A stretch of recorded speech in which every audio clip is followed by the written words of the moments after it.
ஆண்டாள் நாச்சியார் அருளிச் செய்த திருப்பாவை. பாசுரம் 24. அன்றி உலகம் அளந்தாயடி போற்றி, சென்றங்கு தென்னிலங்கை செற்றாய் திரள் போற்றி, போன்ற சகடாம் உதைத்தாய் புகழ் போற்றி, கன்று கூனிலா எரிந்தாய் கழல் போற்றி, குன்று கூடையா எடுத்தாய் குணாம் போற்றி, வென்று பகை கெடுக்கும் நின் கையில் வேல் போற்றி, என்றென்றும் செய்வகமே ஏத்தி பறை கொள்வான் இன்று யமந்தோ இறங்கெலோரெம்மவாய். பாடலின் பொருள்.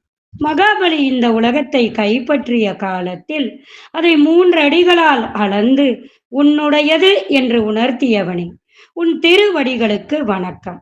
ராமாவதாரம் எடுத்தபோது சீதையை மீட்க தெற்கில் உள்ள இலங்கைக்கு சென்று ராவணனை வெற்றி கொண்டவனே, உன் வீரத்துக்கு நமஸ்காரம்.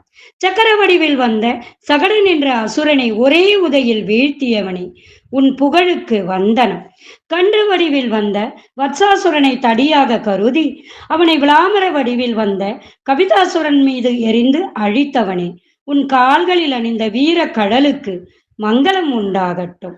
கோவர்த்தனகிரியை குடையாக்கி ஆயர் குலத்தவரை இந்திரன் அனுப்பிய மழையிலிருந்து காத்தவனே, உன் இரக்க குணத்துக்கு தலை வணங்குகிறோம். பகைவர்கள் எவ்வளவு பலவான்களாயினும் அவர்களை உன் கையில் உள்ள வேளால் அழித்தவனே, அந்த வேலாயுதத்துக்கு நமஸ்காரம். உன் வீர செயல்களை பாடி உன் அருளை பெறுவதற்காக இப்பொழுது நாங்கள் வந்துள்ளோம்.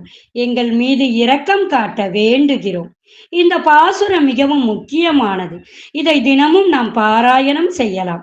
இதை போற்றி பாசுரம் என்பர். இந்த பாசுரத்தை குழந்தைகளுக்கு கற்றுக் கொடுத்தால் அவர்கள் தைரியத்தை வளர்த்து கொள்வார்கள். ஆண்டாள் திருவடிகளே சரணம்.